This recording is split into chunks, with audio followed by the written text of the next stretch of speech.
Plan programme করা, বিশ্লেষণ করা তো কঠিন। আপনাদের ফিরবো তুহিন মালিক।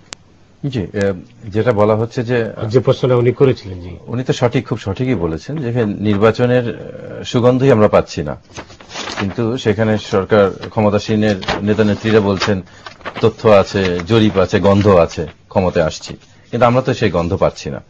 নির্বাচনই নাই, সেখানে হিসাবপত্র তো অনেক পরের বিষয়। যেটা আজকে আমি যেটা বলার চেষ্টা করছিলাম, আজকে আমাদের তথ্যমন্ত্রী মহোদয় বললেন যে এরশাদ সাহেবকে আমরা উকিল মানতে পারি নির্বাচনের এই দুই নেত্রীর সমঝোতার ভিত্তিতে। তো আমি তো মনে করেছি এরশাদ সাহেব আবার ওকালতি করেন নাকি, উকিল হয়েছেন, আমরা তো লয়ার, তো আমাদের কি ভাতটা চলে যাবে কিনা। উকিল তো হচ্ছে এক পক্ষে যিনি বলেন, আর দুই পক্ষে যিনি সমঝোতা করেন কিংবা দুই পক্ষের কথা শুনে তিনি বিচারক। তো এরশাদ সাহেব তো উকিল, উনি তো বিচারক হতে পারেন না, উনি তো উকিল আছেই, মহাজোটের উকিল। উনি মহাজোটের উকিল, উনি কিভাবে আবার এখানে ওকালতি করবেন? এটাতে একটা বড় সমস্যা, এটা বোঝার একটা বিষয় আছে। আজকে সম্ভবত মানব জমিনেই গতকালকে আপনাদের একটা রিপোর্ট ছিল, খুব সুন্দর একটা রিপোর্ট দিয়েছেন যে সাম্যবাদী দলের মন্ত্রী দিলীপ বুড়িয়া এখন ভোগতন্ত্রে ভোগবাদী বিশ্বাসী।